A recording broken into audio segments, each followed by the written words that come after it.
Alhamdulillah. Wassalatu wassalamu ala Rasulillah wa ala alihi wa ashabihi wa mawalah, la hawla wa la quwata illa billah. Asyhadu an la ilaha illallah wahdahu la syarika lah wa asyhadu anna Muhammadan abduhu wa rasuluhu alladzi la nabiyya wa la rasula ba'da. Amma ba'd, fa inna asdaqal hadithi kitabullah wa khairal hadi hadi Muhammadin sallallahu alaihi wasallam. Allahumma akhrijna min zulumatil wahm waftah lana abwabal ilm wa akrimna binuril fahm wa sahhil akhlaqana bil hilm. Allahumma la sahla illa ma ja'altahu sahla wa anta taj'alul hazna idza syi'ta sahla bi rahmatika ya arhamar rahimin. Bapak Ibu yang dirahmati Allah, alhamdulillah segala puja-puji serta syukur selalu dan senantiasa kita panjatkan kehadirat Allah Subhanahu wa taala. Mudah-mudahan kita bisa terus istiqomah berada dalam ketaatan kita kepadanya minimal hingga akhir Ramadan, maksimalnya hingga akhir hayat kita kelak insyaallah. Salawat beriring salam tak lupa kita sampaikan kepada junjungan kita Nabi besar Muhammad sallallahu alaihi wasallam, kepada keluarga beliau, kepada para sahabat beliau dan juga kepada para pengikutnya, yang mudah-mudahan kita semua masuk ke dalam barisan pengikut Rasulullah sallallahu alaihi wasallam. Mudah-mudahan besok di yaumul qiyamah kita semua bisa mendapatkan syafaat dari beliau. Amin ya rabbal alamin. Bapak Ibu yang dirahmati oleh Allah Subhanahu wa taala, di kesempatan duha ini kita akan berbicara tentang zakat. Zakat ini sebetulnya adalah pemberdaya umat. Kalau zakat itu bisa terkoordinir dengan baik, zakat bisa tersalurkan dengan benar, zakat dikeluarkan oleh para muzakkinya, maka umat ini sebenarnya berdaya. Tidak ada lagi orang kesulitan berobat ke rumah sakit, tidak ada lagi anak-anak yang putus sekolah, tidak ada lagi kesulitan sandang, pangan, tidak ada lagi beras mahal. Kalau zakat itu dengan benar kita tunaikan ya. Tapi banyak masyarakat masih menganggap zakat itu adalah ibadah high class untuk kalangan tertentu saja, sehingga sebagian orang merasa dirinya belum layak menjadi muzakki, bahkan kebanyakan memposisikan diri sebagai mustahik. Nah, ini perlu sama-sama kita kaji lebih dalam untuk kita aplikasikan bagaimana masyarakat kita itu bisa semakin berdaya dengan zakat. Maka temanya kami ubah ya, dari yang tadinya zakat pemberdaya umat menjadi zakat merupakan kewajiban yang sering terabaikan. Karena zakat itu hukumnya wajib dia kan. Wajib atau sunnah? Wajib bagi yang mampu. Nah, kata-kata bagi yang mampu ini kebanyakan kita memposisikan kayaknya saya belum mampu, belum layak menjadi muzakki. Tapi banyak sekali yang dengan gampang memantaskan diri jadi mustahik. Tentu ini bukan jamaah Masjid Al-Muhajirin ya.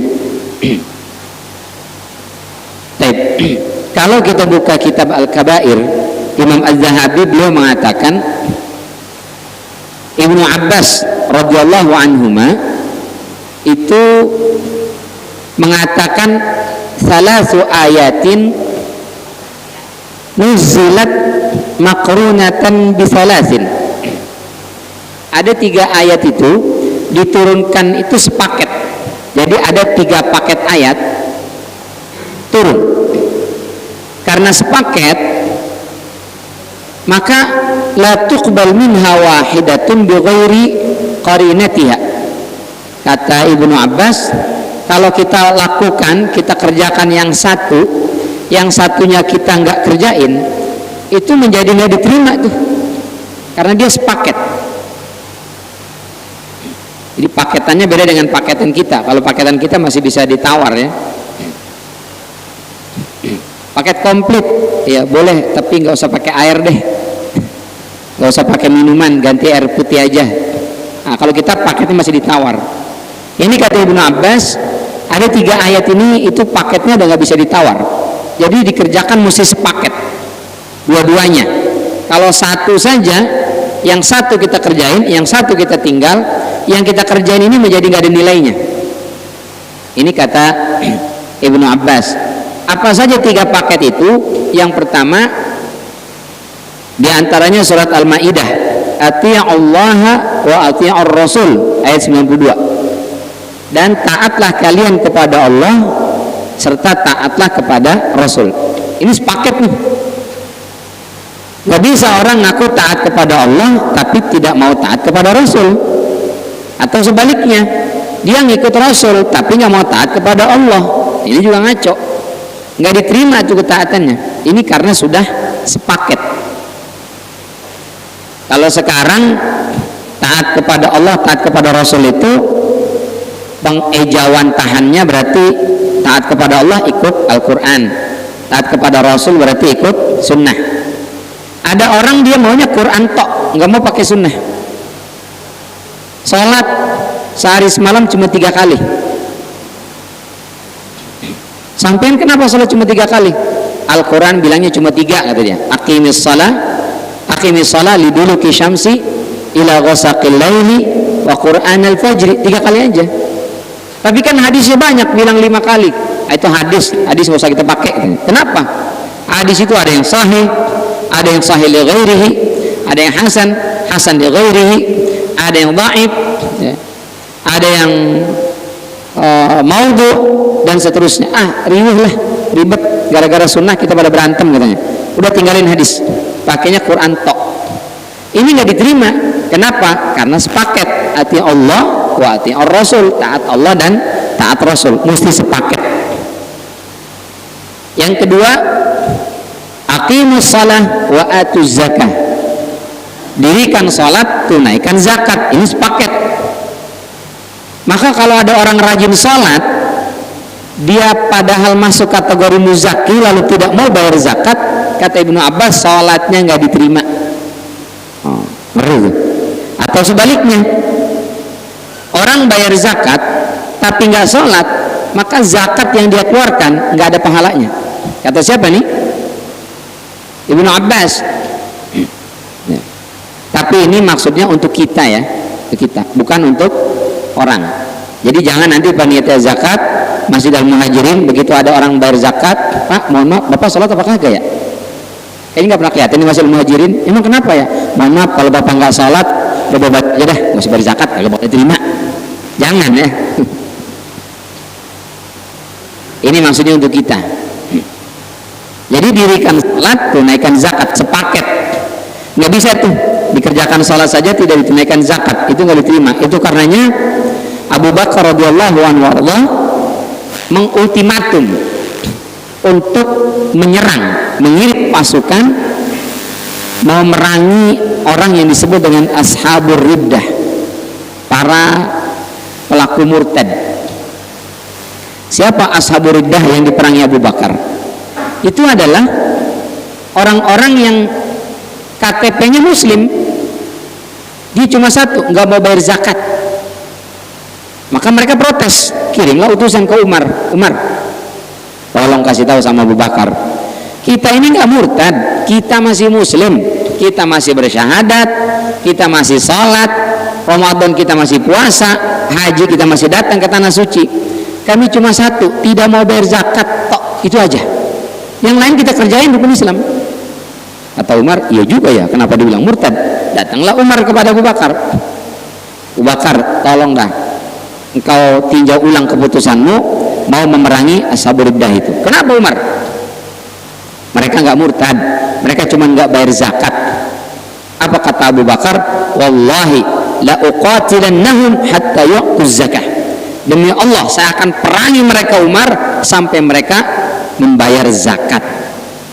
Kenapa? Kata Abu Bakar, saya akan memerangi orang yang memisahkan antara sholat dengan zakat. Dianggap murtad sama Abu Bakar. Insya Allah. Kalau sekarang Abu Bakar masih ada, berapa banyak orang diperangi tuh. Kaya dia, muzaki dia, mampu dia, tapi nggak bayar zakat.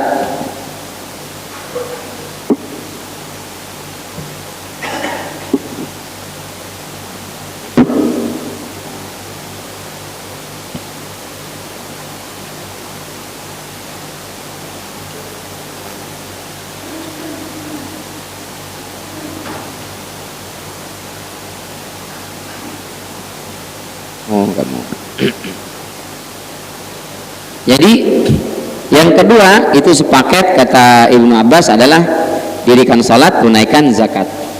Nah yang ketiga, anishkurli wali walidaik, hendaklah kau bersyukur kepadaku dan bersyukur kepada kedua orang tua. Ini juga sepaket nih. Jadi kalau ada orang taat kepada Allah Subhanahu wa taala, salatnya rajin sampai hitam jidatnya, sedekahnya banyak, baca Qur'annya berkali-kali khatam, tapi dia durhaka sama orang tuanya, semua amal ibadahnya itu nggak ada nilainya. Atau sebaliknya, baik sama orang tua, masya Allah, disuapin, dimandiin, bahkan mohon maaf dicebokin kalau buang air, tapi nggak sholat, tidak mau beribadah kepada Allah, maka ketaatannya tidak ada nilainya di sisi Allah Subhanahu wa taala. Ini sepaket nih, taat Allah, taat Rasul, dirikan salat, tunaikan zakat, bersyukur kepada Allah dan kedua orang tua. Ini kata Ibnu Abbas udah sepaket, satu pasang, tidak bisa dan tidak boleh dipisah-pisah.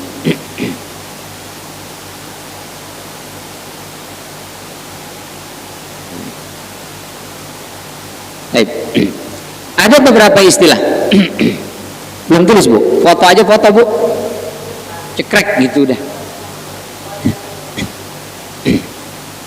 Kalau ditulis lebih banyak pahalanya Ustaz. Iya sih, lebih banyak pahalanya memang. Latihan nulis ini. Cuman jadi lama. Apa sih? Alif, nun, alif, shin. Jadi nggak usah diukir lah, sesat gitu. Tulisan dokter. Ada beberapa istilah yang sering kita dengar. Zis ya, zis, zakat, infak, sedekah, ditambahkan dengan wakaf, zakat, infak, sedekah, wakaf. Apa makna dari ketiga istilah ini ditambah dengan wakaf tadi? Sebagian mengatakan zakat itu ya infak, infak itu ya zakat, zakat infak itu ya sedekah, artinya sama aja secara bahasa. Tapi secara syariat itu berbeda. Di mana bedanya? Kalau zakat itu dia spesifik, kewajiban, wajib dia, kewajiban atas sejumlah harta tertentu yang disebut dengan nisab. Setelah memakan waktu, kurun waktu tertentu disebut dengan haul, dengan prosentase tertentu, 2,5%, 5%, 10%. Yang diberikan kepada orang-orang yang sudah ditentukan, itu zakat. Disebut dengan asnaf az-zakah, ada 8, surat At-Taubah ayat 60 itu. Jadi zakat itu sudah spesifik dia, kewajiban atas sejumlah harta tertentu. Kalau belum sampai jumlah harta ini, belum ada kewajiban itu. Yang kedua, harta itu sudah berlalu satu haul, 1 tahun. Kalau belum 1 tahun, belum ada kewajiban. Dan dia dikeluarkan berdasarkan prosentase tertentu. Kalau kurang dari prosentase itu nggak sah. Misalnya 2,5% atau 5% pajak zakat tanaman misalnya yang diirigasi, atau tanaman yang dengan irigasi, maka pertanian maksudnya dengan irigasi, maka dia tanpa irigasi dia 10%, atau kambing misalnya 1 dari 40, begitu seterusnya. Kurang dari itu nggak diterima, nggak sah. Yang diberikan kepada kelompok orang-orang yang sudah ditentukan. Kalau diberikan kepada selain orang itu nggak sah. Boleh nggak zakat kita gunakan untuk beli keran kamar mandi atau tempat wudhu masjid yang udah rusak? Boleh apa enggak? Enggak boleh, karena itu uang zakat, sudah jelas diperuntukkan person orang-orangnya. Boleh nggak kita berikan kepada anak yatim zakat? Nggak boleh, anak yatim tidak termasuk mustahik zakat, kecuali kita berikan bukan karena status yatimnya, tapi karena status fakir atau miskin, boleh. Tapi karena yatimnya zakat nggak boleh. Kenapa nggak boleh? Mohon maaf, zakat itu setahun sekali dan angkanya cuma 2,5%. Kalau punya duit 10 juta cuma 250.000, dan setahun sekali. Anak yatim dia hidup bukan cuma setahun sekali, setiap hari hidup. Dia butuh pendidikan, dia butuh makan, dia butuh beli-beli alat pendidikannya dan seterusnya. Kalau cuma dikasih mungkin setahun sekali, nggak sekolah tuh anak, dia bisa makan dia. Maka yatim bukan dizakati, disantuni.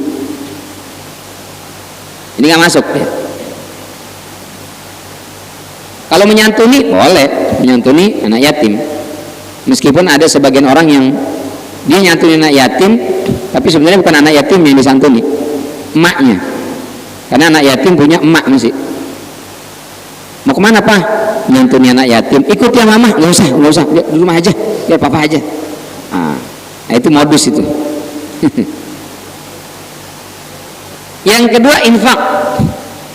Infak lebih umum daripada zakat. Bisa wajib, bisa sunnah. Infak tuh wajib, bisa zakat, bisa non zakat. Zakat wajib, bisa masuk kategori infak. Ada wajib tapi tidak zakat. Apa itu? Seorang suami memberikan kepada anak istri. Wajib apa sunnah bu? Wajib katanya pak. Sepakat ya? Wajib itu. Tapi dia bukan zakat, dia masuknya infak, iuran faksa, bukan ya?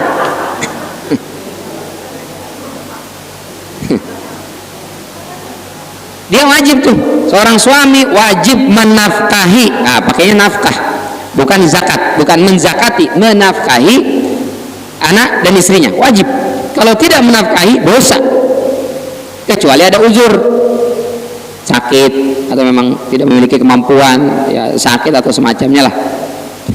Tapi kalau sama dia sehat, dia mampu bekerja, wajib. Kalau tidak dosa dia, wajib. Tapi ditentukan nggak besarannya? Enggak. Bebas kan bu ya? Bebas. Yang penting banyak ya, yang penting banyak, yang penting cukup. Pas-pasan juga boleh katanya kan, pas mau belanja ada, pas mau pulang kampung ada, pas mau beli seragam baru ada, mau beli kerudung ada, pas mau beli tas ada, pas mau menikah lagi nggak ada. Itu mah enak aja, nggak ada itu mah. Nah Allah ngasih clue-nya, bebas diserahkan ke kita pak, sesuai kemampuan. Allah cuma ngasih clue dalam surat At-Talaq ayat 7 itu, liyunfiq dzu sa'atin min sa'atih. Hendaklah seorang suami yang penghasilannya besar, uangnya banyak, dia memberikan nafkah itu juga banyak kepada istrinya. Penghasilan besar, ngasihnya besar juga. Kalau bapak sanggup belikan pesawat jet tempur, kasih pak. Buat apa? Kali aja mau pergi ke Palestina sana, nggak tahu. Sanggup belikan rumah yang mewah, belikan rumah yang mewah. Belikan emas perhiasan, belikan. Kalau perlu sampai berderet di lehernya sini, boleh, nggak apa-apa. Yang penting jangan dipakai semua aja. Tapi dia punya, silakan. Gelang, udah berapa jenis, cincin itu semua, jari ada semua. Kalau ada uangnya belikan, nggak apa-apa. Yang penting jangan pas kondangan dipakai semua aja. Nah, malu lihatnya. Ngaji, Ustaz, Dia bukan nanya, dia mau ngasih tahu gelangnya banyak nih. Begitu suruh nanya, ada apa bu? Nanya kagak nyambung. Itu infak masuk kategorinya, nafkah. Wajib dia, tapi tidak ditentukan. Kalau banyak bapak punya uang, berikan sebanyak mungkin. Dulu Umar pernah buat pengumuman ya, pengumuman besar sekali ditulis di masjid. Pokoknya tidak boleh seorang wanita meminta nafkah terlalu besar ke suaminya, apalagi mahar. Jadi seorang gadis ketika dilamar tidak boleh menuntut mahar besar-besar. Datanglah nenek-nenek lewat. Ini apa? Nenek-nenek udah nggak kelihatan kan? Pengumuman apa ya? Katanya perempuan nggak boleh banyak-banyak minta nafkah, tidak boleh besar-besar meminta mahar. Oh begitu, siapa yang nulis? Umar. Mana Umar? Panggil Umar. Panggil Umar. Luar biasa di zaman itu. Presiden dipanggil sama nenek-nenek, datang tuh Umar. Ada apa nih? Umar, ittaqillah, takutlah kau kepada Allah. Kenapa nih? Kamu yang nulis ini Umar? Iya, kamu telah melanggar aturan Allah. Kenapa? Karena Allah bilang wa ataitum ihdahunna qintara. Kalian kalau menikah kepada perempuan, kalian berikan maharnya qintar. Qintar itu artinya berangkas, bukan jumlah angkanya tapi tempatnya. Orang kalau nyimpan uang emas dulu itu namanya diberangkas, dipeti atau di apa lagi tuh, itu yang disebut qintar. Allah aja nggak nyebut angka, Allah nyebut bahkan tempatnya, berangkasnya, berarti banyak. Kenapa ente batasin? Astagfirullahaladzim, kata Umar. Lalu kata Umar, nenek-nenek telah mengalahkan Umar, dirobek sama Umar, nggak jadi dah. Jadi boleh seorang istri meminta nafkah yang besar, boleh kalau penghasilan suaminya besar atau banyak. Kalau suami penghasilan banyak, ngasihnya sedikit, bahkan dihalalkan buat perempuan mencuri harta suaminya. Boleh nggak bu? Boleh. Makanya hati-hati pak, kalau punya simpenan, simpan yang baik pak. Simpanan apa tuh? Duit, maksudnya duit. Jadi bapak sudah nyimpan duit, ketemu sama dia, "Pak, ini uang apa nih, Pak?" Kata suaminya, "Uang sial." "Hah?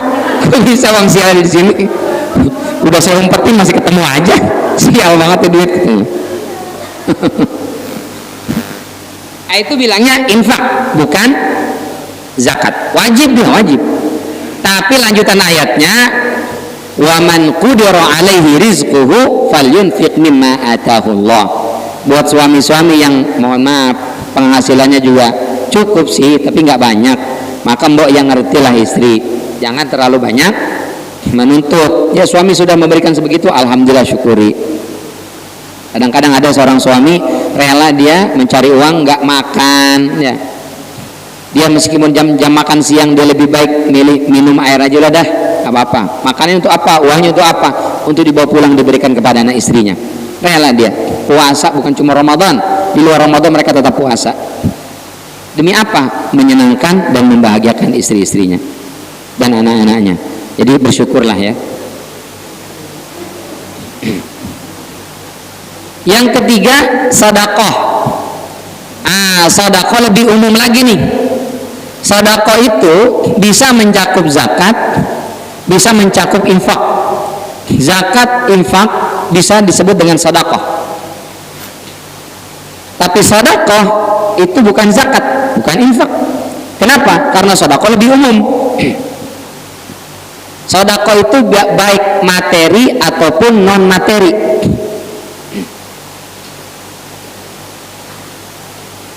Misalnya saya acara di masjid, mohon maaf nggak bisa nyumbang nih untuk acara bukber misalnya, atau i'tikaf untuk makan sahurnya. Tapi kalau bantu-bantu tenaga mah bisa dah, ngerapihin apa nih, tirai, ngebersihin karpet bisa, nyuci-nyuci kamar mandinya insya Allah bisa, ngosrek-ngosrek WC-nya mah bisa dah. Nah itu dia berarti sedekah tenaga, masuknya sedekah tuh, bukan zakat tenaga, bukan infak tenaga, tapi sedekah tenaga. Atau saya duit nggak ada, tenaga juga aduh boro-boro Ustaz buat ngosrek kamar mandi, jalan dari rumah ke masjid juga ngap, tapi insya Allah saya akan hadir di masjid, apapun kegiatannya saya hadir, meskipun cuman hadir fisik, uangnya enggak. Nah itu berarti dia sedekah waktu, dia meluangkan waktu datang ke masjid. Saya Ustaz, duit nggak bisa, tenaga nggak bisa, waktu juga nggak ada, saya senyum aja bagaimana? Nah berarti sedekah senyum, boleh nggak apa-apa. Kata Rasulullah, tabassumuka liwajhi akhika sadaqah. Senyummu untuk saudaramu adalah sedekah, bukan zakat, bukan infak, tapi sedekah, sedekah masuknya. Maka kotak amal itu tuh jangan ditulisin kotak sedekah, nanti kalau lewat disenyumin doang. Kok bapak ibu nggak ada dimasukin? Kan sedekah Ustaz, senyummu adalah sedekah, ya udah saya senyumin aja, ya. Tulislah infak gitu. Kalau perlu tulis kecil di bawah, orang paksa. Enggak, jangan ya. Itu perbedaan zakat, infak, sedekah. Kalau wakaf dari kata waqafa, artinya stop, berhenti. Berarti harta itu stop, tidak kita ambil manfaat duniawinya. Saya punya tanah, saya wakafkan untuk masjid, berarti kita tidak lagi mengambil apapun keuntungan dari tanah itu. Saya punya rumah, saya wakafkan, ini rumah saya kontrakan, tapi sudah saya wakafkan hasil kontraknya untuk masjid. Jadi ada orang kontrak di rumah saya Ustaz, rumahnya nggak saya wakafkan, rumahnya punya saya, tanahnya punya saya, itu aset saya. Tapi kalau ada yang kontrak di situ, dia bayar kontrakan setahun misalnya berapa juta, 12 juta misalnya, itu uang tidak saya ambil sepeser pun, saya berikan untuk Masjid Al-Muhajirin. Berarti dia mewakafkan hasil kontrakan rumahnya. Boleh. Dan itu yang banyak terjadi di Thailand, di Bangkok terutama ya.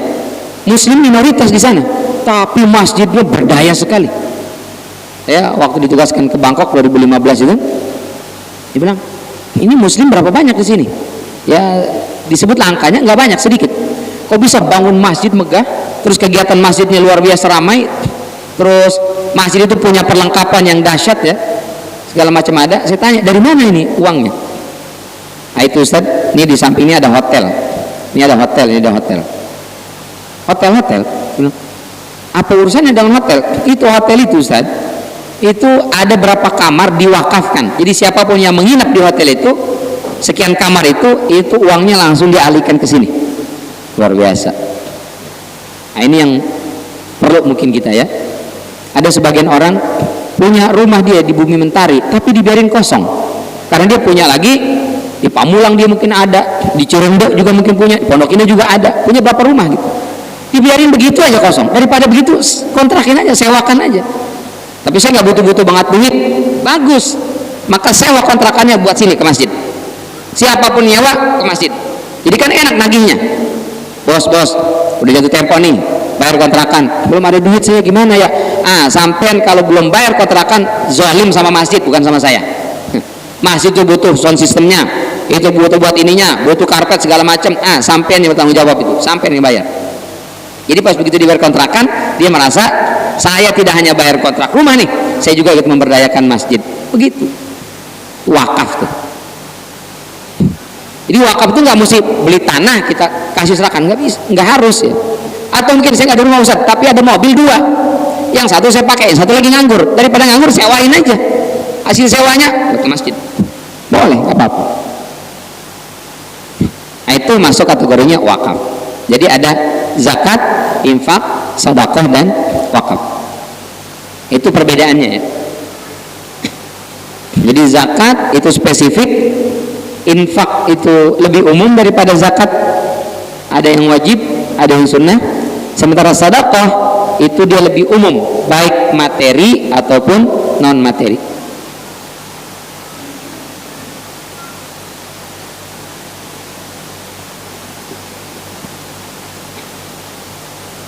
Nah, sering disingkat jadi ZIS ya, ZIS, Lazis, Lembaga Amil Zakat, Infak dan Sedekah, Lazis. Tapi kalau masjid bilangnya UPZ ya, UPZ, Unit Penerima Pengelola Penyaluran Zakat.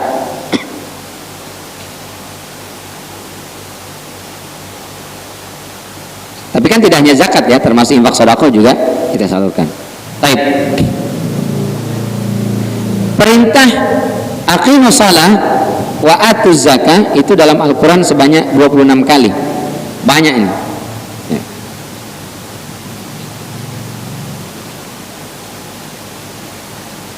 Apa sih zakat artinya? Zakat itu memiliki beberapa makna. Pertama, dia memiliki makna an-numu atau an-nama, artinya pertumbuhan. Kenapa zakat disebut zakat? Karena dia memang menumbuhkan harta. Orang yang gemar berzakat, hartanya akan berkah, hartanya akan semakin banyak. Pasti kita nggak pernah dengar ada orang jatuh miskin, bangkrut usahanya gara-gara keseringan zakat. Itu kenapa si fulan bangkrut? Iya sih, kalau rajin sih zakat. Makanya saya bilang biasa aja biar zakat. Rajin banget, bangkrut kan usahanya. Nggak ada. Yang ada justru sebaliknya, orang yang pelit, yang tidak mau bayar zakat, tidak mau infak sedekah, itu yang bisa bangkrut ya. Bangkrut karena dia pelitnya, atau bangkrut karena disumpah-sumpahin orang. Pelit banget tuh orang, sumpahin bangkrut usahanya. Sebelum zalik. Yang kedua, menumbuhkan kepedulian sosial, menumbuhkan ukhuwah antara si kaya dan miskin, dan sesuai dengan pertumbuhan zaman. Yang kedua, makna zakat itu artinya berkah, karena dia menjadikan harta kita barokah. Apa sih barokah itu? Barokah itu kalau definisi para ulama artinya ziyadatul khair, bertambahnya al khair, kebaikan. Dalam Al-Quran kata khair itu seringkali merujuk kepada harta. Jadi harta dalam Al-Quran itu disebut dengan khair. Misalnya ayat tentang wasiat, kutiba alaikum idza hadara ahadakumul mautu in taraka khairanil wasiyatu lil walidaini wal aqrabina bil ma'ruf haqqan 'alal muttaqin.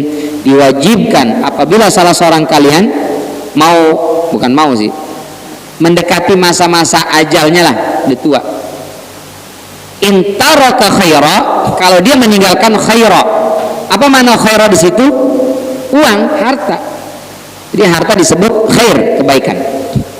Atau kisah Nabi Musa alaihissalam dalam surat Al-Qasas, ketika beliau lari dari Mesir lalu sampai ke kampung Madian,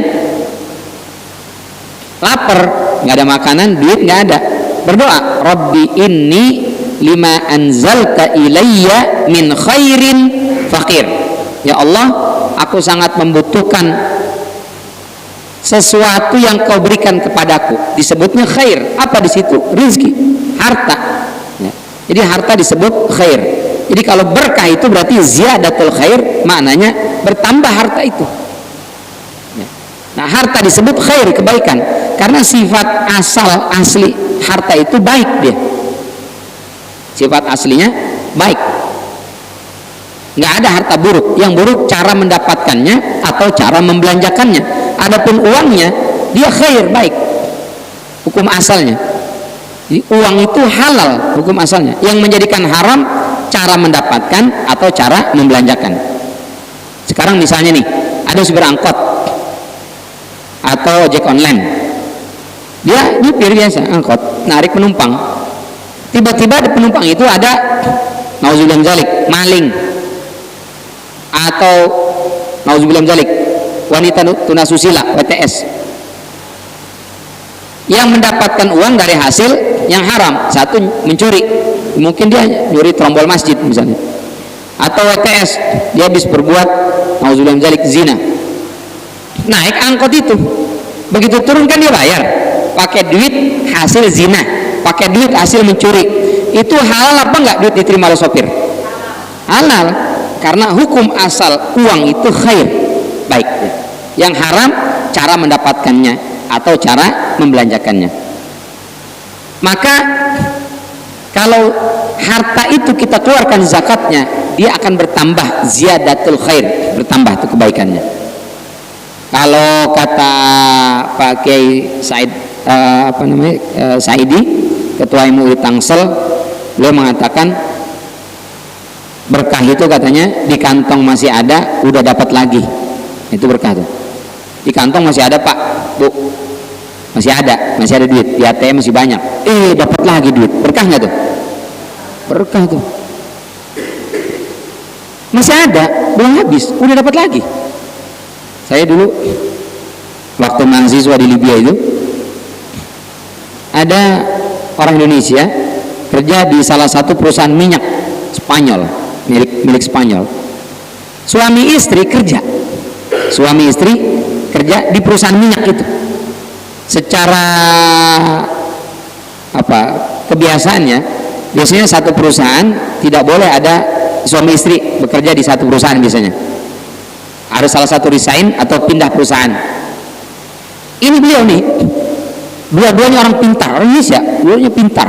Itu perusahaan nggak mau lepas dua-duanya, biarpun mereka menikah suami istri, tetap tidak boleh keluar dari perusahaan, tetap harus di perusahaan itu. Saking luar biasa tuh suami istri, jabatannya tinggi lagi. Terus ada satu lagi, istrinya dokter, tapi karena suaminya kerja di perusahaan minyak itu, ditinggalkanlah pekerjaan dokternya, yang kerja suaminya saja. Cerita dia, kita itu yang kerja cuma suami saya. Itu suami saya kalau gajian, uangnya itu udah kita pakai buat segala macam, beli buat jalan-jalan ke Malta, berangkat umroh kemana tuh setiap bulan itu nggak habis, masih ada. Tahu-tahu dah gajian lagi. Padahal kata dia yang kerja cuma suami saya tok. Apalagi bapak dan ibu itu dua-duanya kerja, duitnya pasti nggak habis tuh. Kenapa begitu? Kami kalau datang ke sana itu nggak pernah ada proposal. Siapapun yang datang minta berapapun ke beliau nggak pernah ditolak, dikasih. Di kampungnya mau bangun masjid minta sekian, dikasih, nggak pernah nolak. Dan itu yang menjadikan hartanya berkah luar biasa, insya Allah. Kalau kita kan masih mikir-mikir kan, ini apa sih? Ini lagi, itu mah dia bisa pasti. Apalagi kalau keluarga minta, minta mulu lah, berat tidak. Ini kalau orang yang gemar berzakat, hartanya berkah, akan terus bertambah. Di kantong masih ada, udah dapat lagi, itu berkah itu.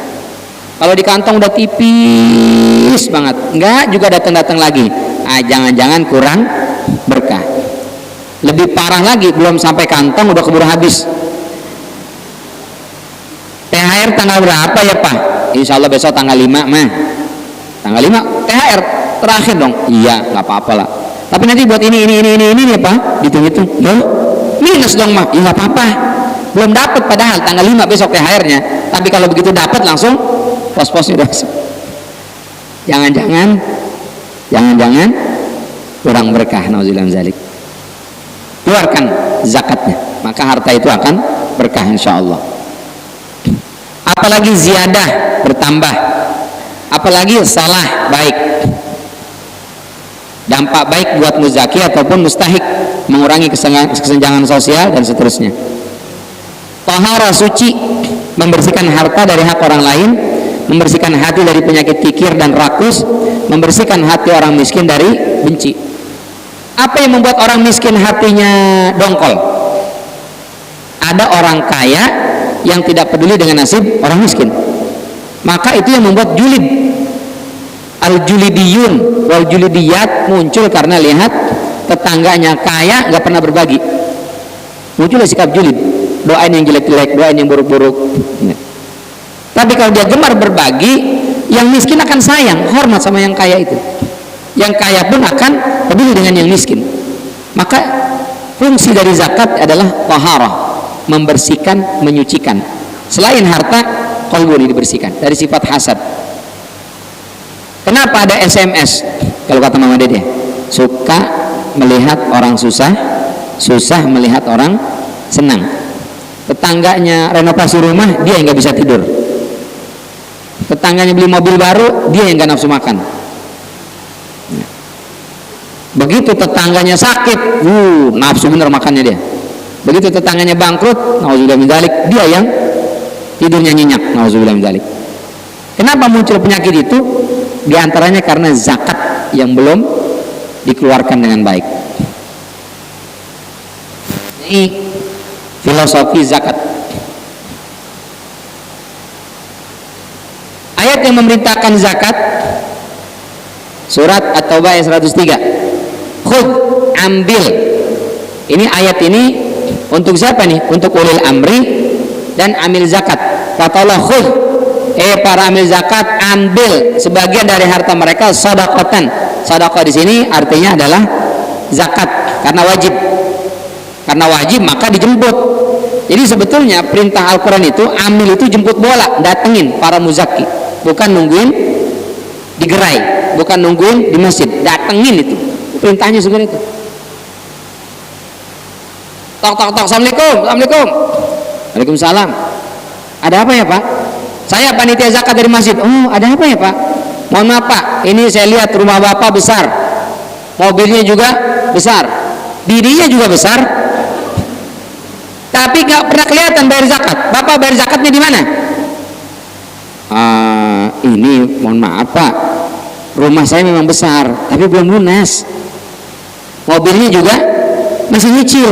Ya udah lunas sama bini saya itu dah, mau diambil ambil dah itu. Janganlah ya, nauzubillah. Jadi boleh ambil zakat, mendatangi orang muzaki, orang kaya, boleh ambil kalau dia belum bayar zakat. Cuman ini mesti disampaikan secara baik. Kalau belum, habis kaji ini langsung datangin satu-satu digedor-gedorin, mungkin nanti pada marah ya. Jadi harus disosialisasikan dulu dengan baik. Bapak Ibu, kami tunggu sampai tanggal sekian. Kalau nggak bayar zakat juga, mohon maaf, kemungkinan kami akan silaturahim. Nah gitu bahasanya. Kami akan datang ke rumahnya. Begitu diumumin begitu, datang jam sekian sampai jam sekian, panitia zakat datang ke rumah. Begitu datang langsung dikunci, digembok rumahnya. Assalamualaikum, assalamualaikum. Waalaikumsalam, waalaikumsalam. Buka dari belakang, ngumpet. Apa fungsinya? Tutahiruhum wa tuzakkihim, untuk mensucikan dan membersihkan. Sebagian mengatakan tazkiyah itu membersihin sini, kolbu, dari sifat tamak, rakus, dengki, hasad. Sementara tathhir ini itu membersihkan hartanya. Harta yang kita dapat halal, saya Ustaz, bekerja di perusahaan halal, mendapatkannya juga halal dengan bekerja, bukan mencuri. Betul. Tapi ketika kita dapat uang itu, di situ ada hak fakir miskin. Kenapa? Di situ harta kita tidak 100% bersih. Mungkin ada kadang kerja datang telat, pulangnya cepat, kadang pekerjaan molor, kadang mungkin perusahaan itu, ya namanya perusahaan berinteraksi pasti pernah nyinggung, ada perusahaan yang haram juga. Maka meskipun halal datang ke kita, tapi masih bruto, belum neto, ada berat kotornya di situ. Bagaimana caranya supaya bersih? Keluarin zakatnya, dan nggak banyak deh, cuma 2,5%. Maka zakat itu, mohon maaf, dalam tanda kutip, dia adalah kotorannya harta. Maka kalau ada orang berebut zakat, dia sebetulnya sedang berebut kotoran. Kalau dia bukan mustahik. Tapi kalau dia mustahik bukan, ya bersih ya, harta itu. Dia kaya, orang mampu, berkecukupan, tapi ngerebutin dana zakat, itu berarti dia ngerebutin kotoran hakikatnya. Kira-kira kotoran itu harus kita buang apa kita simpan? Buang. Saya pernah ngisi di Tanah Abang, waktu itu bukan bulan Ramadan, Jumatan. Selesai khatib, diajak makan dulu sama pengurus masjidnya. Gitu makan, dikasih sop buntut. Itu enak bener. Saya bilang, Pak, ini siapa yang masak ini Pak? Enak luar biasa. Ada Ustaz yang masak. Saya sudah bukan baru pertama kali makan sop buntut Pak, saya bilang. Tapi ini jujur, ini paling enak sop buntut yang saya makan. Kata si bapak itu, emang begitu Ustaz, sesuai dengan harganya. Emang berapa harganya? Satu mangkok 250.000. Saya bilang, segede apa mangkoknya Pak? Ya segitu, ini kecil itu, mangkok kecil itu 250.000. Saya bilang, Masya Allah, Alhamdulillah saya cuma disuruh makan. Kalau suruh bayar nggak jadi saya. Karena suruh makan ya saya makan. Tapi betul enak ya. Mungkin Bapak Ibu tahu ya, ada restoran yang harganya segitu, satu porsi 250.000. Sedikit, tapi memang rasanya enak. Selesai kita makan itu, sambalnya banyak, mulus perut. Itu kita buang apa kita tahan? 250.000 paling nggak 2 hari lu di dalam perut ya, jangan keluar dulu. Nggak mungkin, harus kita buang. Bapak Ibu makan misalnya duren musangking Satu butirnya itu 1 juta, maka enak kan. Selesai makan perutnya agak mules, itu dibuang apa ditahan? 1 juta minimal seminggu pokoknya, jangan keluar, awas keluar ya. 1 juta ini mahal nih. Nggak ada, kalau mules ya ke belakang buang, karena itu kotoran. Kalau nggak kita buang jadi penyakit. Harta walillahil mathul a'la tentunya ya. Analoginya sederhananya begitu. Harta itu ada kotorannya, harus kita keluarkan. Kalau nggak kita keluarkan jadinya penyakit, nggak berkah dia. Duit memang banyak, hidupnya nggak bahagia, rumah tangganya berantakan, sakit, nauzubillah min dzalik. Ada saja musibah ini, bencana ini, itu, ada maling, ada kecelakaan, nauzubillah min dzalik, ada saja masalah. Kenapa? Hartanya nggak sehat. Kenapa nggak sehat? Tidak dikeluarkan zakatnya. Maka kata Allah, ambil harta mereka sebagiannya sebagai zakat itu untuk membersihkan kotoran itu dan menyucikan jiwanya.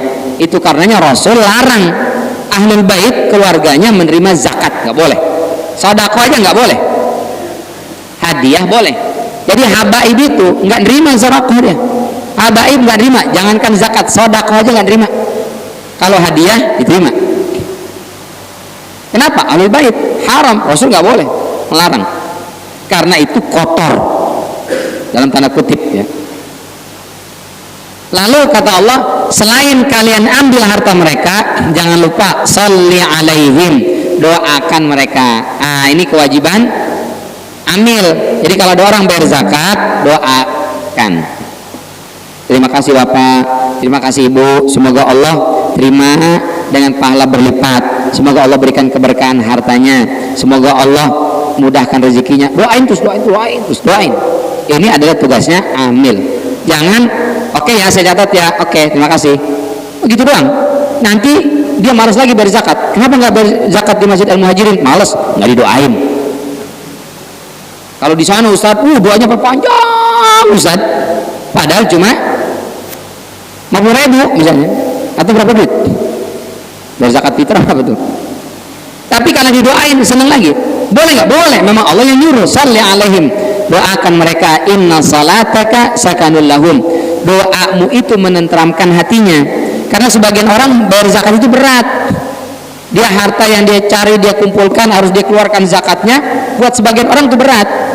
Maka begitu dia bisa mengeluarkan zakat itu, doain. Mudah-mudahan doa itu menjadikan hatinya tentram, menjadikan hatinya damai ya. Maka doakan. Allahu sami'un alim. Berarti zakat itu wajib karena pakainya fi'il amr, khuz ambillah. Kalau nggak zakat gimana Ustaz? Padahal mampu. Ini diancam oleh Allah dalam surat At-Taubah ayat 34 sampai 35. Walladzina yaknizuna al-dhahaba wal fiddah, dan orang-orang yang gemar menumpuk-numpuk emas dan perak, yang menimbun-nimbun menyimpan emas dan perak. Alhamdulillah Ustaz, saya nggak masuk ayat ini. Kenapa? Saya bukan emas dan perak Ustaz, saya nimbunnya dalam rupa aset. Saya beli rumah di sini, rumah di sana, rumah di sana. Sama. Saya Ustaz bukan aset, bukan emas. Terus saya tuh duit Ustaz, saya simpan, tabungan saya banyak. Sama. Kan uang Ustaz, uang itu tidak mungkin dicetak kecuali punya cadangan emas. Maka uang yang kita punya yang 50.000, 100.000, sebetulnya kan ada cadangan emas yang senilai itu, maka dia jadi bernilai. Karena itu kan nggak boleh BI mencetak uang sebanyak-banyaknya. Ini beras mahal, udah cetak aja duit sebanyak-banyaknya, inflasi jatuhnya, bahaya. Katanya konon ya kabarnya, itu ada satu-satunya negara di dunia yang boleh dan bebas mencetak uang, lalu disebarkan sebanyak mungkin, terserah mereka ada atau tidak ada cadangan emasnya, yaitu negerinya Paman Sam, Amerika. Nah, dia cetak uang sebanyak-banyaknya, dikirim ke negara-negara di seluruh dunia, harus terima dolar gitu. Kalau enggak, dianggaplah teroris segala macam. Tapi secara umum semua negara tidak mungkin mencetak uang kecuali punya cadangan emas yang sebagai penjaminan itu. Berarti kalau orang nyimpan duit sama juga tuh nyimpan emas, kena juga ayat ini. Kapan? Wala yunfiqunaha fi sabilillah, kalau tidak dikeluarkan zakatnya. Fabasyirhum bi'adzabin alim, kasih tahu mereka dengan siksa yang pedih. Jadi siksa itu ada azim, ada azabun syadid, ada azabun alim. Azim, syadid, alim. Kalau azim bentuk siksanya di neraka itu ngeri, tampilan itu ngeri, ada suaranya syahiqan wa zafir, zafir dan sahik, teriakannya sudah merintih keluar dari pangkal tenggorokan. Azim, ngeri sekali, orang ditusuk, ditombak segala macam, dibakar, digergaji, itu tampilan modelnya menyeramkan, itu namanya azim, azabun azim, lihatnya udah serem, angker. Kalau syadid, keras, nyiksanya nggak lemah lembut, nggak pelan-pelan, sadis, itu syadid namanya, bahasa kitanya sadis. Kalau alim, rasa dari siksa itu, jadi sudah bentuknya serak, terus eksekusinya sadis, rasa siksanya sakitnya luar biasa, itu alim, lebih kerasa ya. Orang yang enggan membayar zakat disiksa dengan siksa yang bukan sadis, bukan seram, tapi yang sakitnya nyelekit luar biasa. Kenapa? Karena ini kaitannya rasa. Orang kalau nggak mau bayar zakat, dia tidak peduli nasib saudaranya. Saudaranya nggak makan 3 hari 6 hari, saudaranya kesulitan, saudaranya merasakan beban yang luar biasa, dia datang meminta tidak diberikan, itu lebih kesakit rasa kan. Di sini rasa sakit, ya Allah, dia kok bisa makan enak, jalan-jalan ke sana kemari, saya keluarga sana familinya kesulitan, ya, terlilit hutang atau masalah segala macam, dia nggak peduli sama sekali. Yang sakit kan di sini tuh, sakit hati. Maka orang-orang yang seperti itu, oh, besok siksanya bukan azim, bukan syadid, tapi alim, artinya pedih. Bagaimana bentuk siksanya? Yauma yuhma 'alaiha fi nari jahannam. Harta mereka dikumpulkan semua itu dalam bentuk emas dan perak, setelah itu dibakar sampai mendidih, meleleh itu, setelah itu fatukwa biha jibahuhum wa junubuhum wa zuhrum, dijadikan alat buat nyetrika kening, dahinya ini, lambungnya dan punggungnya. Semakin banyak hartanya, semakin gede setrikaannya. Kalau sedikit hartanya Ustaz, kecil setrikaannya. Tapi kan setrikaan dari api neraka itu. Biar kata kecil, kata Rasulullah dalam riwayat Ibnu Abbas itu, kerikil aja, kerikil diinjak sama penghuni neraka yang paling ringan, begitu dia injak kerikil itu, yaglibihi minhu dimaguhu, mendidih otaknya itu, saking panasnya itu api neraka. Apalagi jadi gosokan setrika, oh nauzubillah.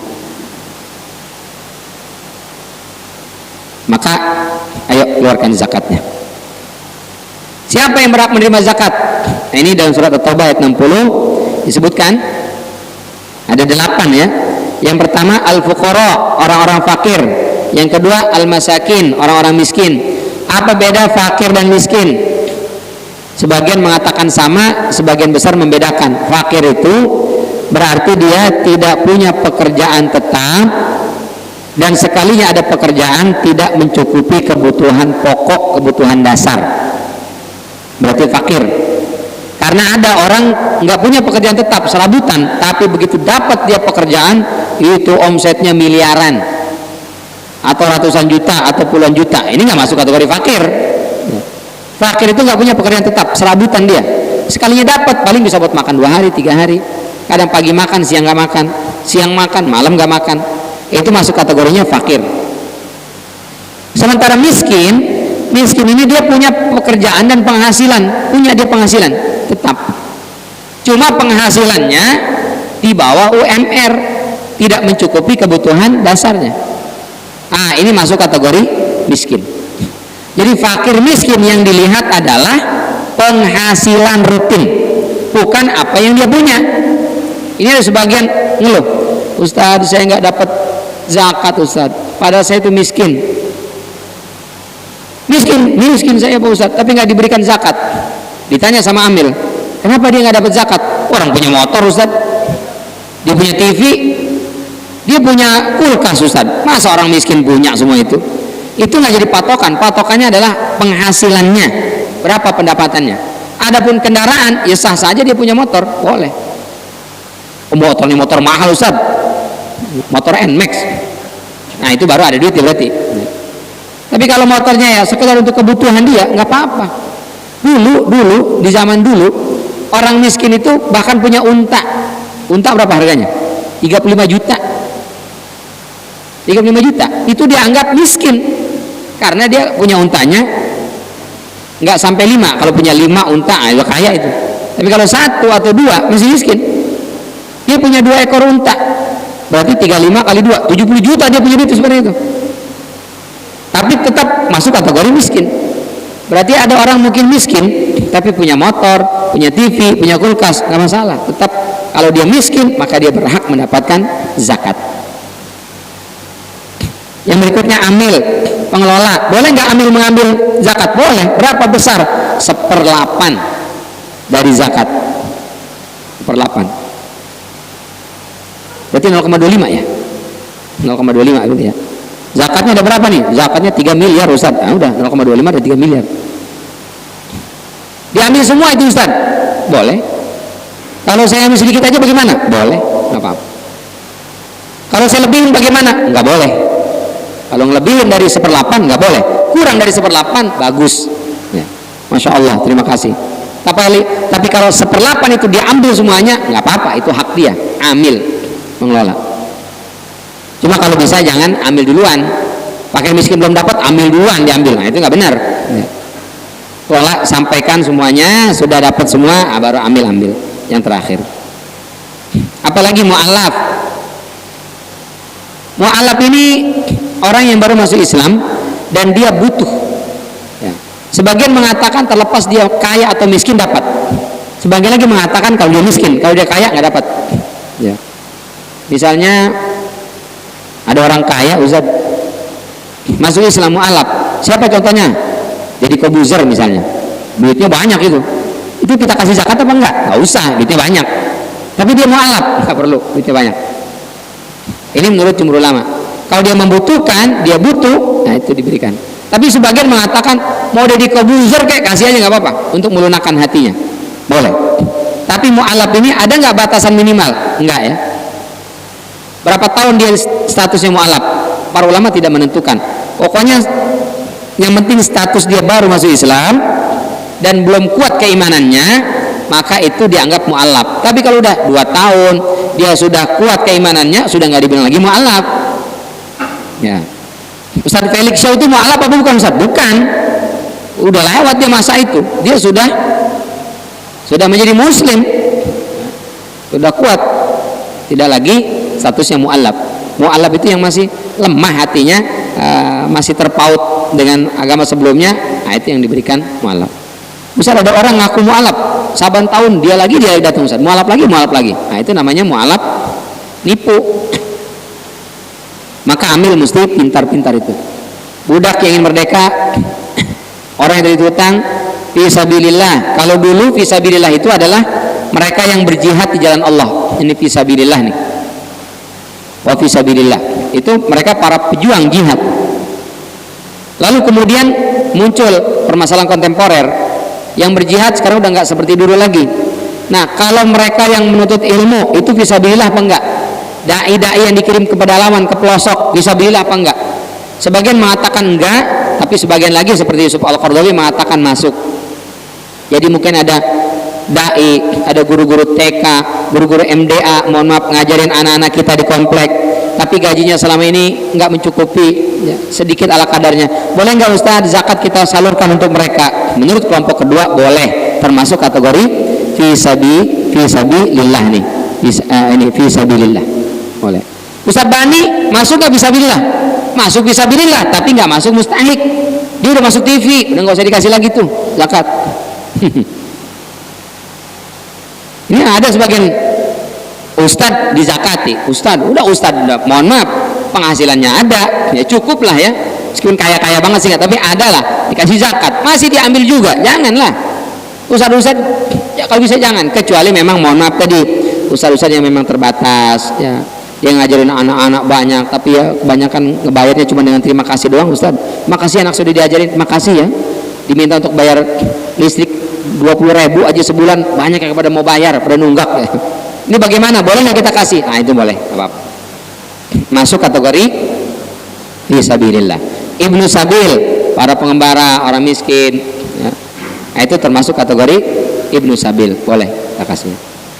Tapi kalau perbaikan keran masjid, perbaikan toa, AC, karpet, masuk nggak? Nggak masuk. Dari mana kita alokasikan dananya? Dari infak, sedekah, jangan dari zakat. Nah itu barangkali udah mau jam 12 ya. Baik. Mungkin ada yang mau ditanyakan, didiskusikan, ditambahkan sebelum kita tutup. Falyatafadhal masykura. Baik, terima kasih banyak Ustaz. Ya. Mungkin dari Bapak Ibu ada yang ingin ditanyakan kepada Ustaz mengenai materi kita tentang zakat pada pagi hari ini? Iya.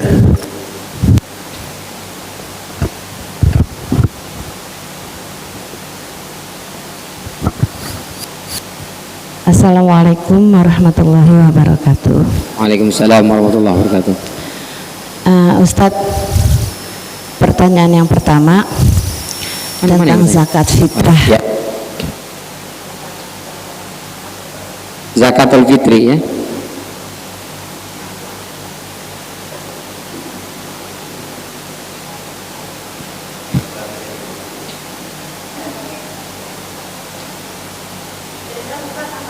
Ya, kedengeran.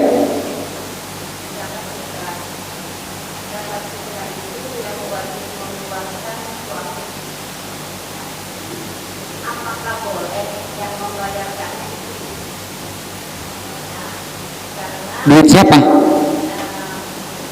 Duitnya siapa? Oh iya, berarti di suami berarti itu.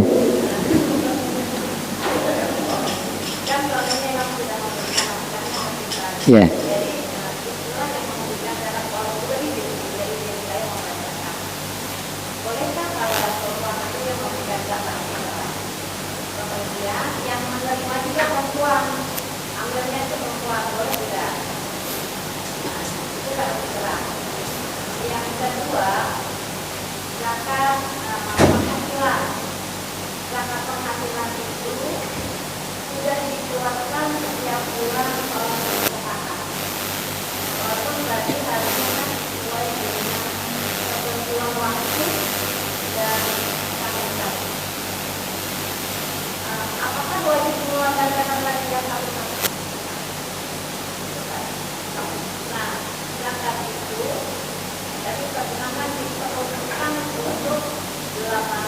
Golongan.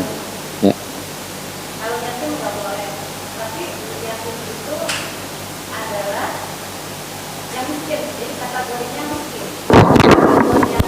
Ya.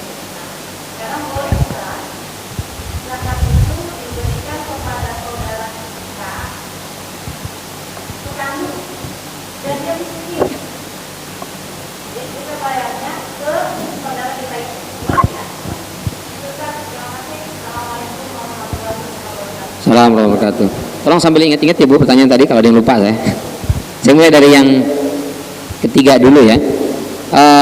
Boleh nggak keluarga mendapatkan zakat? Justru jauh lebih boleh. Sebetulnya zawil qurba dulu, kerabat dekat dulu baru yang mendapatkan zakat itu. Itu lebih utama. Selama dia bukan berada di bawah tanggungan kita. Siapa tanggungan kita? Istri, anak, orang tua. Itu di bawah tanggungan. Kalau begitu saya zakat daripada jauh-jauh ke masjid kemana-mana, ke mamah aja ya mah zakat papa. Nggak boleh. Ya. Tapi kalau di luar tanggungan kewajiban kita, boleh zakat kita berikan zakat. Boleh. Jadi boleh langsung ke mustahik, boleh langsung boleh lewat amil. Cuman kalau afdalnya lewat amil itu afdal. Tapi sah langsung ke mustahik boleh, apa-apa. Cuma dia khawatirkan kalau kita langsung ngasih ke mustahik, suatu saat ada clash, ada masalah, keungkit. Lu nggak sadar lu kan begini, gue yang ngasih nih selama ini, padahal uang zakat. Hilang nggak pahalanya itu? Hilang. Kalau lewat amil, nanti amil yang menyalurkan, itu lebih aman. Peluang terjadi itu nggak terjadi. Jadi boleh Bu, kita salurkan langsung ke mustahik, dan mustahik dihitung dari yang terdekat dulu, secara nasab. Alhamdulillah saudara keluarga saya Ustaz mampu semua, nggak masuk kategori miskin, atau ada miskin tapi sebagian saja, ini masih ada uangnya, diberikan ke dekat secara tempat tinggal. Nah, itu dulu. Baru setelah itu dekat secara keimanan, muslim dimanapun. Jadi afdolnya al qurba dulu, zawil qurba, baru al jaril junubi bis sahibi wal jam dan seterusnya. Ya Bu. Yang kedua, kalau perusahaan sudah mengeluarkan zakat setiap tahun, apakah kita yang bekerja? Oh, setiap bulan boleh. Memang tentang zakat penghasilan ini khilaf. Ada sebagian ulama yang mengatakan tidak ada zakat penghasilan karena di zaman Rasul tidak ada zakat penghasilan. Tapi ulama kontemporer diantaranya Yusuf Al-Qaradawi mengatakan kalau petani yang dia untuk bisa menghasilkan panen butuh waktu 3 bulan, bahkan ada yang sampai 6 bulan, itu dia hasilnya 653 kilo gandum, atau kalau beras misalnya 580-an kilo beras panennya minimal seharga itu, berarti kalau 10.000 aja misalnya berarti 5 jutaan kan, 5.800.000, kita genapkan 6 juta lah. Dia butuh waktu 3 bulan untuk bisa panen minimal 6 juta hasil panennya, itu ada zakatnya. Maka kemudian ada orang yang bekerja profesional, mungkin kadang-kadang sebulan dapat ada yang 20 juta, ada yang 50 juta, mungkin lebih dari itu.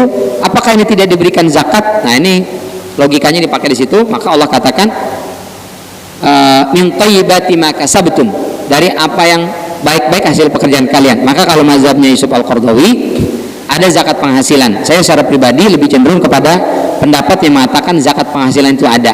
Nah, karena dia ada di zaman Rasul nggak ada, lalu bagaimana mengkiaskannya? Berarti kan pakai analogi.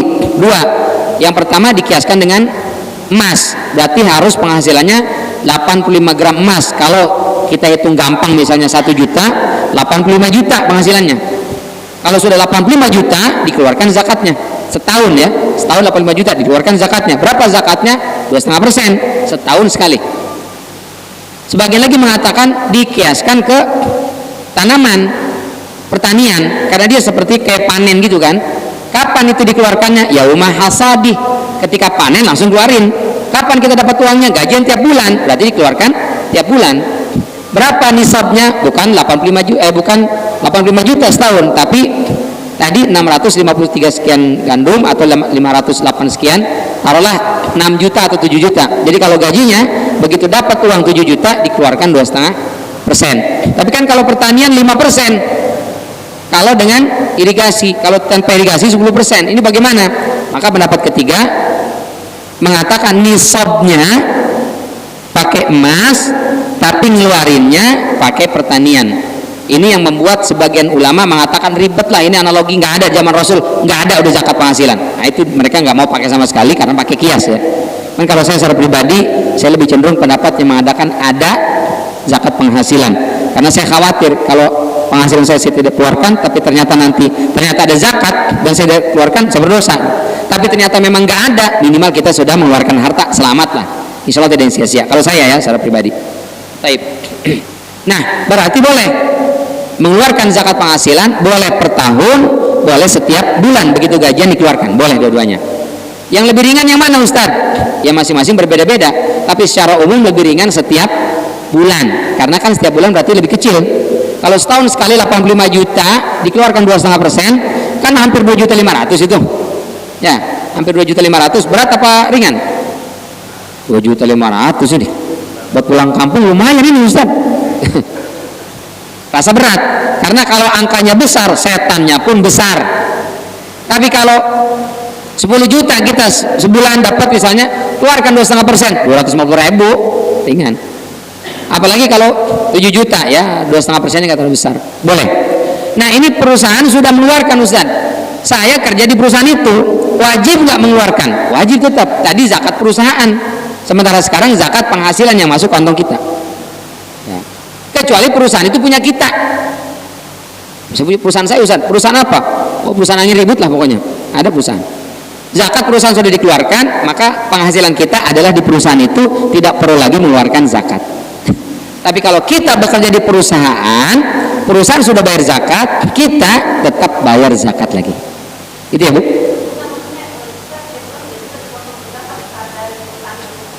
Gaji kita. Oh, berarti udah nggak perlu lagi. Itu sudah bayar zakat kita. perusahaan yang bagus begitu, langsung dipotong zakat, bukan cuma dipotong pajak. Ini potong pajak, zakat belum. Zakat udah dipotong, berarti kita udah nggak ngeluarin lagi, nggak harus. Yang pertama tadi, kalau itu adalah uang suami, maksud uang suami ini maksud saya, berarti bukan ibu yang bekerja dapat duit maksudnya, tapi memang suami bekerja memberikan atau sama-sama bekerja. Itu yang wajib membayar zakat adalah suami, maksudnya hasil keringat dia. Tapi yang mengeluarkan atau yang menyampaikan, yang memberikan kepada amil atau mustahik bebas saja, boleh istrinya, boleh suaminya. Idealnya suami yang bayarkan, cuma suaminya sibuk Ustadz, aduh berangkat malam pulang malam, kebetulan saya di rumah dan ada panitia zakat juga yang perempuan, boleh nggak? Boleh aja, nggak masalah, bayar nggak apa-apa. Itu ya Bu ya. Cuman sekarang sih kan banyak nggak bisa langsung, ada QRIS, ada transfer segala macam, gampang lah insya Allah. Ya silakan, yang tadi udah semua ya Bu? Ada tambahan mungkin Bu Tati? Sudah cukup, baik. Kesini dulu ya Pak, maaf. Assalamualaikum warahmatullahi wabarakatuh. Kepada Bapak Ustadz yang saya hormati dan kepada Bapak Ibu yang saya cintai semuanya. Jadi saya mau bertanya tentang mengenai menerima zakat dan pembuangan zakat, itu apa hukumnya Bapak Ustadz? Apa? Penerima zakat dan pembuangan zakat. Pembuangan? Iya tadi Bapak Ustadz ada pembuangan zakat ya kan? Nah itu gimana hukumnya dengan hal demikian? Terima kasih. Saya belum nangkap nih. Penyaluran. Penyaluran. Ya, penyaluran zakat. Kalau zakat dibuang sayang banget. Tadi analoginya buang kotoran maksudnya. Oh, iya. Saya belum nangkap pertanyaannya. Maksudnya gimana? Jadi inti pertanyaannya apa gimana? Tadi ada pembuangan zakat. Penyaluran bukan pembuangan. Oh, penyaluran. Ya, pembuangan itu tadi saya menganalogikan kenapa kita bayar zakat, karena harta kita bruto supaya jadi neto, berarti kan berat kotornya dibuang gitu maksudnya. Itu analogi, bukan berarti uang zakat dibuang, bukan. Oh. Gitu ya. Jadi analogi doang. Oh, itu. Sebagaimana kalau kita makan, biarpun mahal makanan itu, kalau dia sudah masuk dalam perut kan jadi kotoran, kan harus dibuang. Kalau nggak kita buang, kita tahan jadi penyakit. Itu analogi. Jadi kalau orang nggak mau bayar zakat, maka hartanya jadi sumber masalah, gitu maksudnya. Antara halal dan haram itu ya nggak ambilnya? Apa? Halal dan haram itu nggak ambilnya? Kenapa?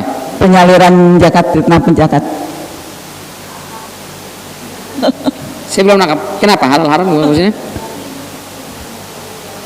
Harta Ya, haram pendapatan ya.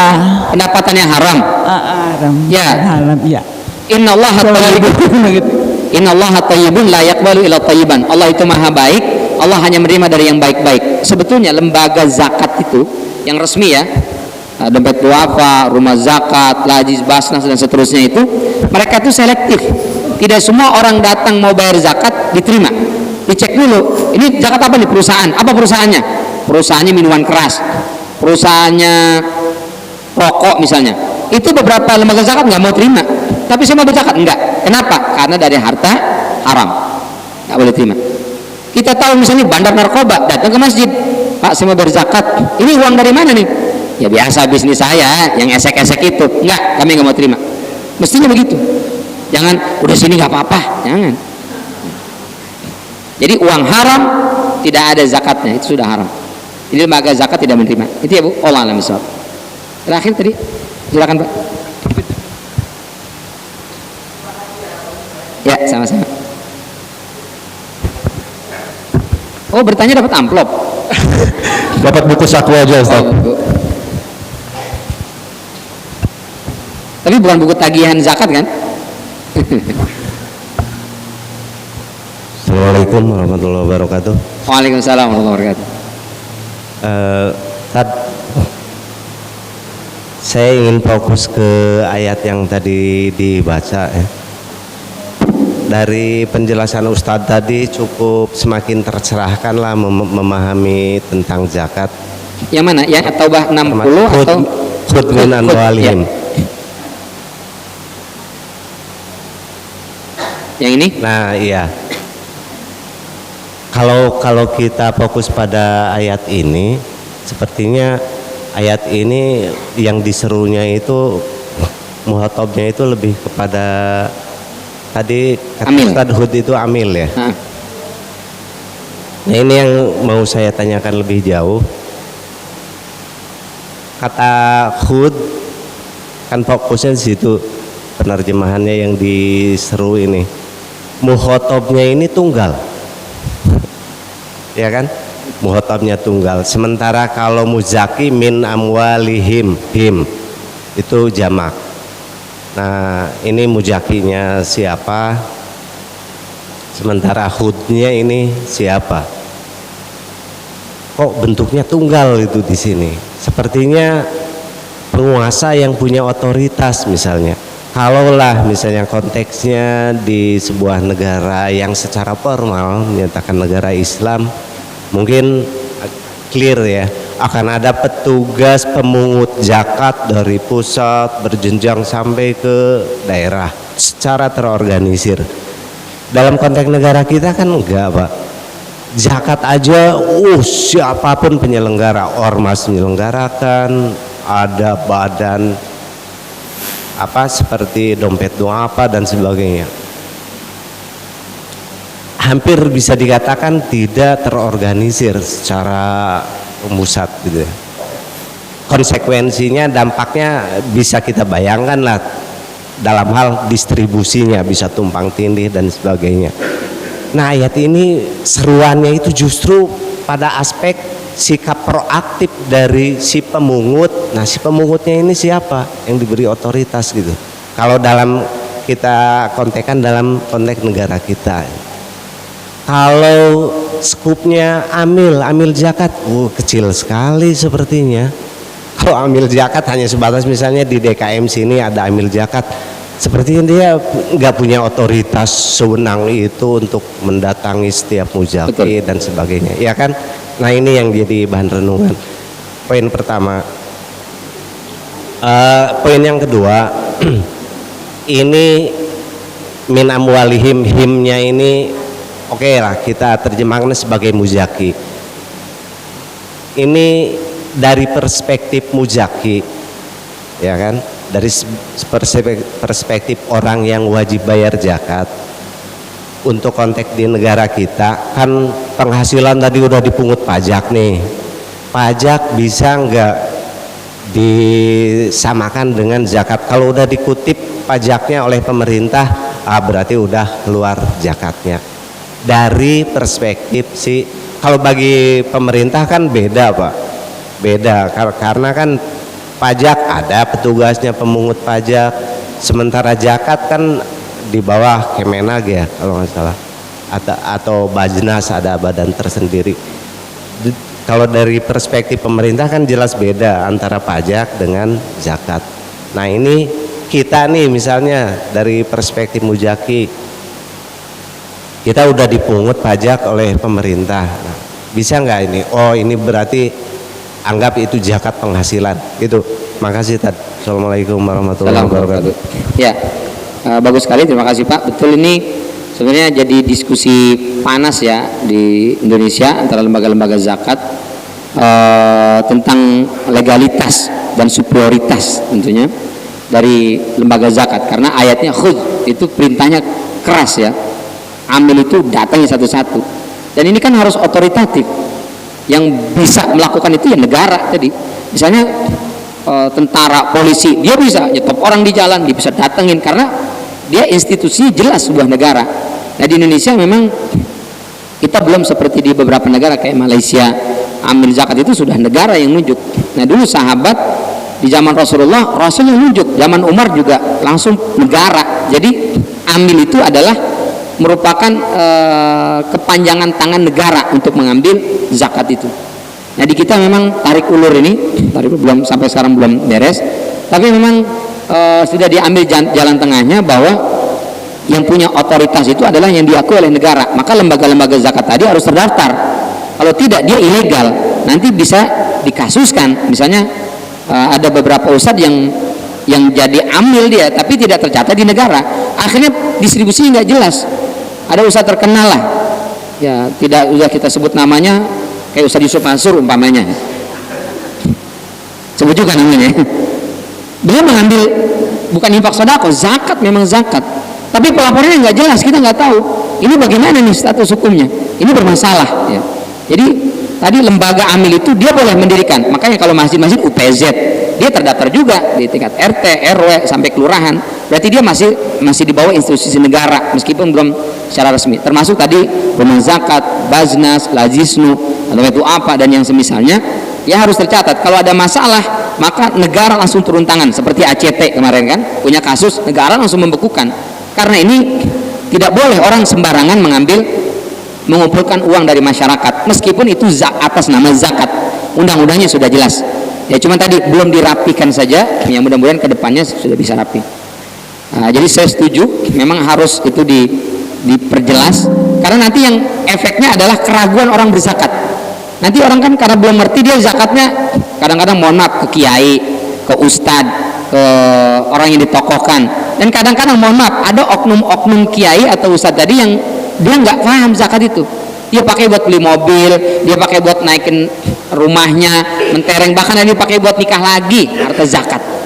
Akhirnya orang malas banget gue bayar zakat sama oknum ya, oknum tadi itu, dia hidupnya makin mewah, masyarakat miskin di sekitar kita nggak juga terselesaikan. Ini kan oknum, itu membuat kepercayaan muzaki menjadi pupus, akhirnya orang malas bayar zakat. Nah itu betul sekali, setuju, itu mesti kita rapikan pelan-pelan. Tapi sih selalu teman-teman pegiat zakat atau amil zakat ini, mereka selalu punya pertemuan-pertemuan itu untuk merapikan balik setiap ada kasus ini, apalagi yang harus kita benahi gitu. Itu satu. Yang kedua tadi, boleh nggak uang pajak itu dianggap sebagai zakat? Sampai hari ini saya belum dapat ya informasi. Kawan-kawan di Dewan Syuro dari berbagai macam lembaga zakat, termasuk di Dewan Syariah Nasional (DSN), yang mengatakan itu boleh. Saya belum ketemu. Allah alam ya, kalau Bapak sudah ketemu, saya belum ketemu. Jadi pajak dengan zakat masih sesuatu yang berbeda. Jadi uang kita sudah dipotong pajak, itu masih tetap bayar zakat.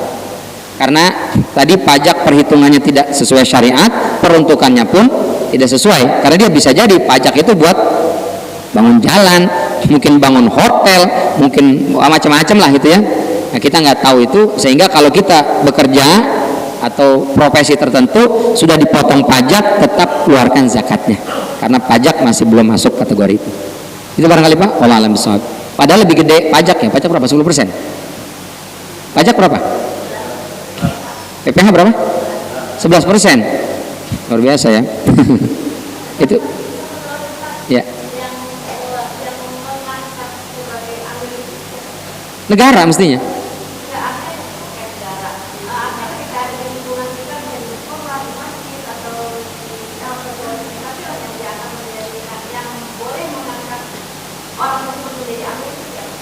Ya itu tadi, mesti kan idealnya negara, tapi dalam perangkat paling kecil minimal di situ ada RT, ada RW, saksi dia.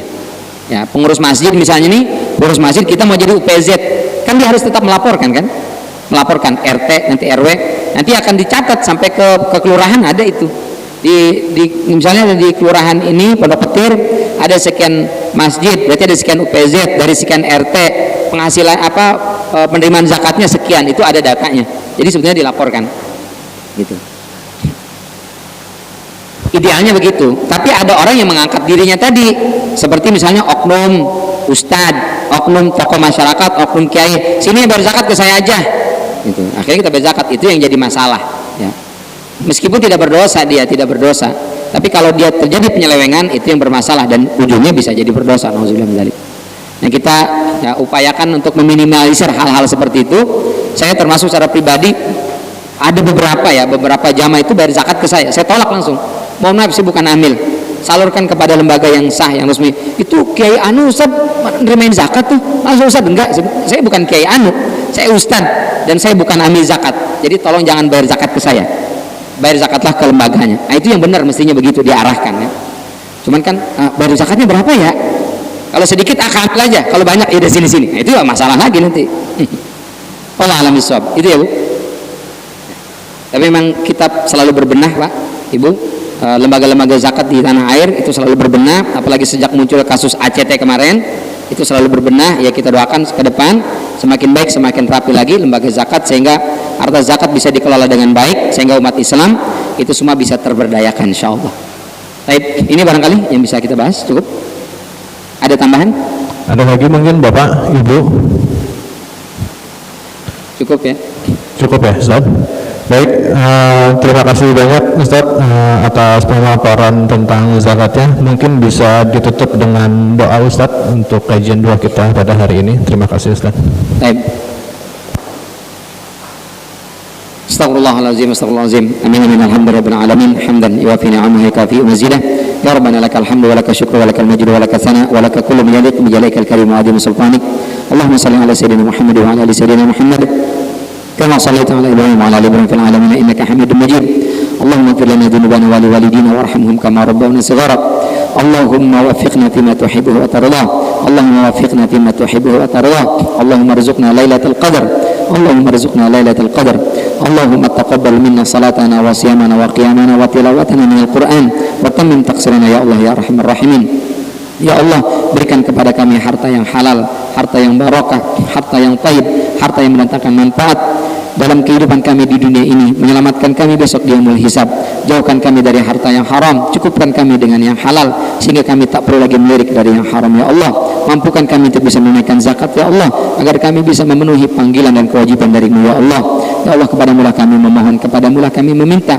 Jangan Kau kirimkan malakul maut menjemput ajal kami, kecuali kami dalam keadaan beriman dan bertakwa kepadamu. Rabbana atina fid dunya hasanah wa fil akhirati hasanah wa qina adzabannar. Subhana rabbika rabbil izzati amma yasifun wa salamun alal mursalin walhamdulillahi rabbil alamin. Dari saya terima kasih dan mohon maaf. Wabillahi taufiq wal hidayah. Wassalamualaikum warahmatullahi wabarakatuh.